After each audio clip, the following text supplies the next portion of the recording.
Why do countries want a weaker currency?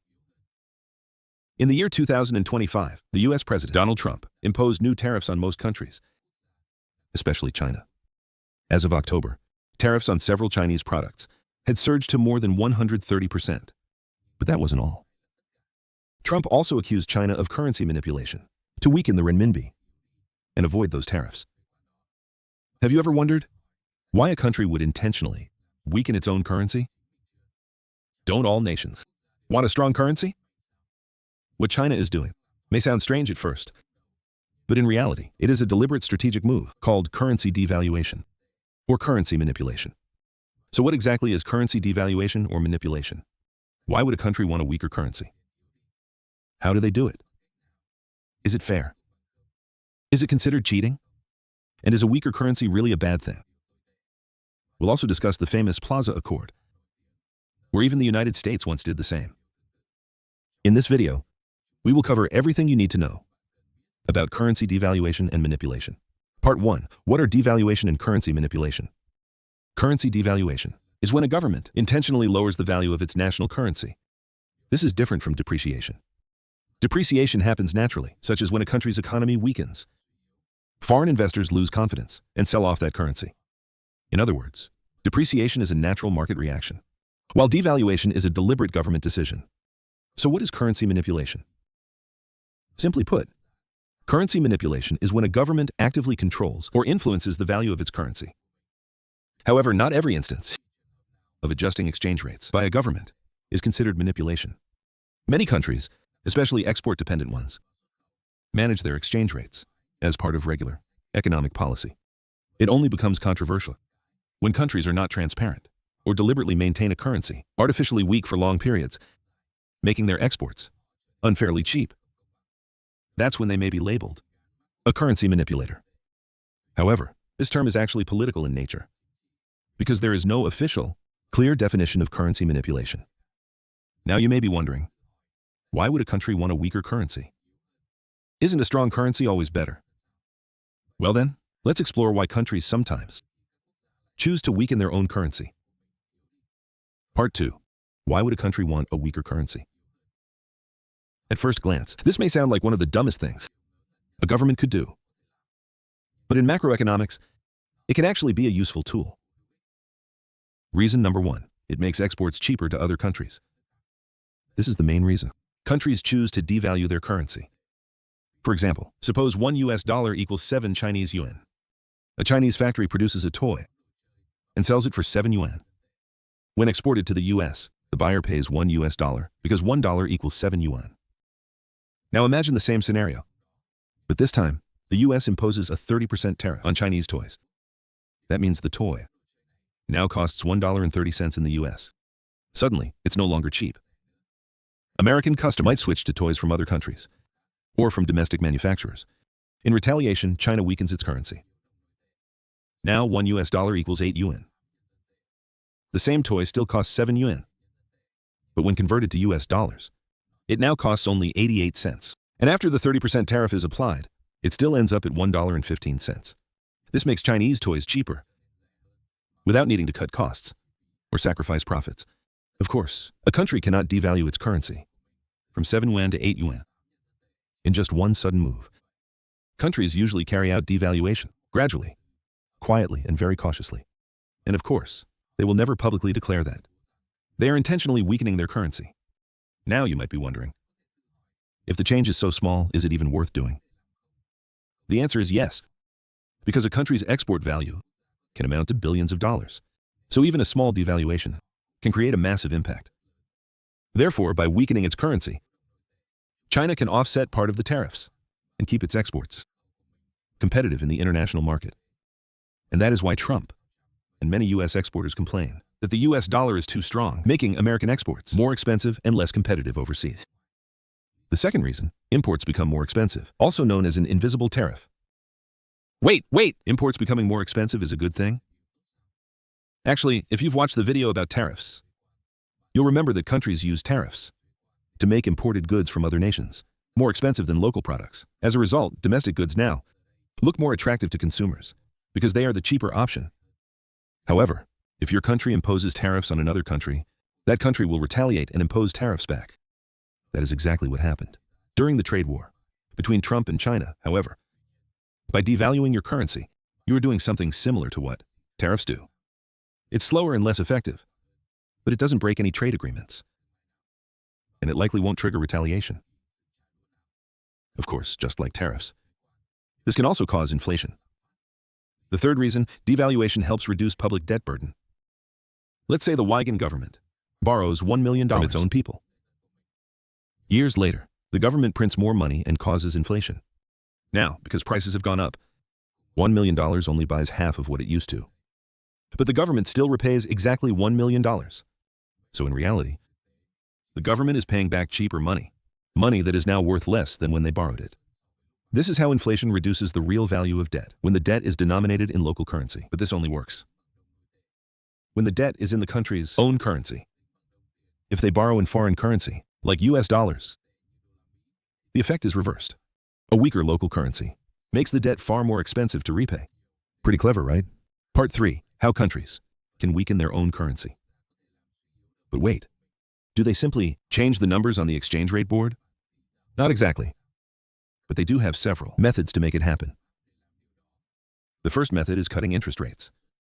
In fact, this is done by the central bank, not the government. When you buy government bonds, you are essentially lending money to the government, and the government pays you back with interest, based on the rate set by the central bank. For example, when interest rates in the US are high, investors can earn higher returns by buying US government bonds or save money in US dollars.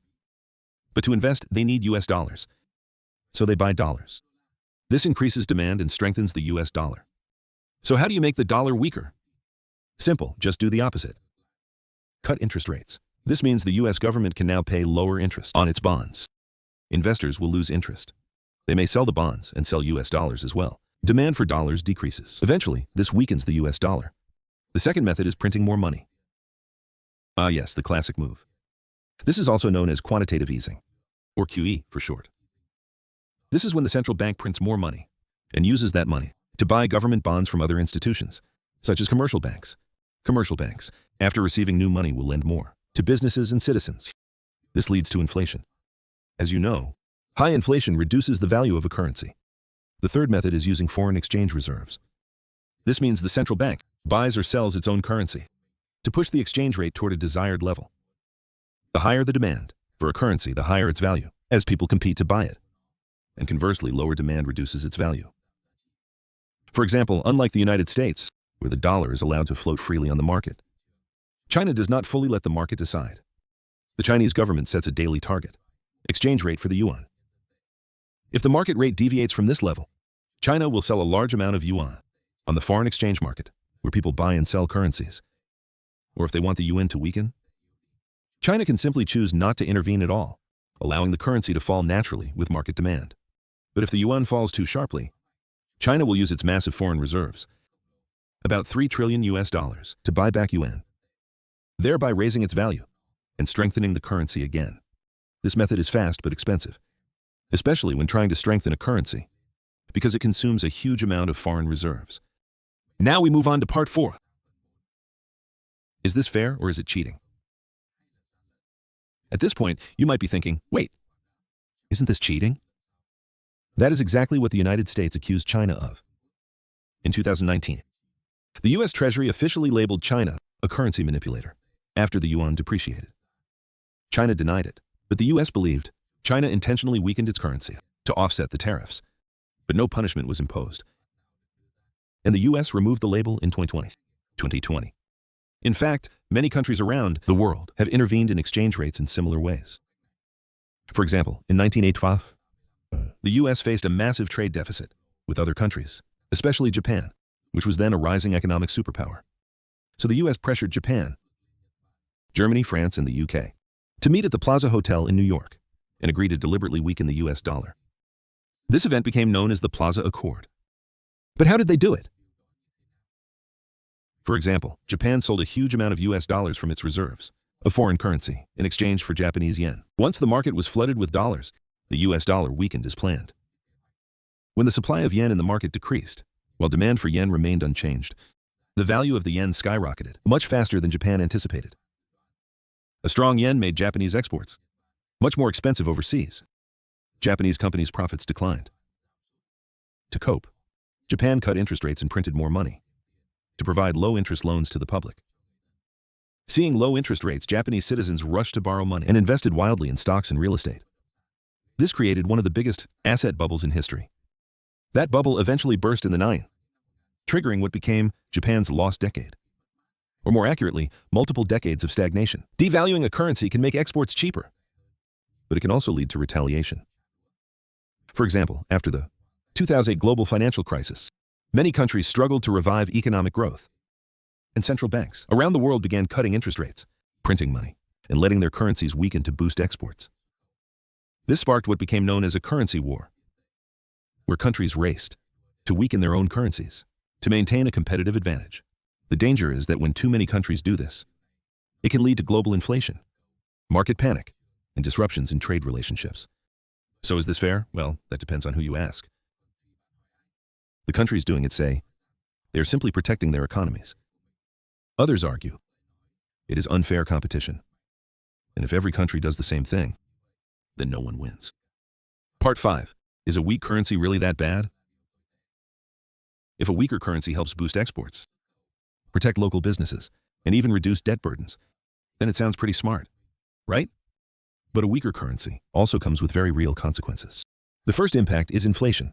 When a currency loses value, importing goods like food, oil, and electronics becomes more expensive, causing overall prices to rise.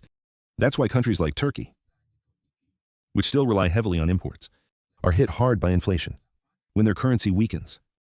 Meanwhile, countries like China, which produce many goods domestically, can withstand it better and may even benefit by exporting cheaper products. The second impact is wage erosion. If your salary stays the same or grows slowly, while the cost of living rises faster, people will clearly suffer.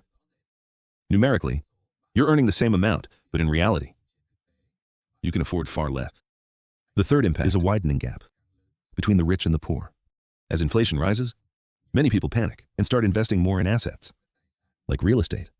But when everyone rushes to invest, asset prices skyrocket, which benefits those who already own assets, but hurts those who only live on wages. When salaries can't cover basic living costs, let alone investments, the poor get poorer, while the rich grow richer. Moreover, countries cannot just keep weakening their currency forever. If inflation spirals out of control, it doesn't just harm prices. It can destroy confidence in the currency itself. Once citizens and investors lose trust in the stability of a currency, it becomes worthless. In short, a weaker currency can make exports cheaper, protect local industries, and even reduce debt. So it's not always a bad thing. In fact, countries like China, Japan, and even Switzerland have used this strategy when necessary. However, it's not an easy win. A weaker currency can also raise prices, affect wages, increase inequality, and trigger high inflation, especially if a country still depends heavily on imports. So is it cheating? Is it smart? Or is it simply survival in the global economy? The answer is already above. In the end, the issue isn't just about strong or weak currencies, but about who controls the money and who pays the price.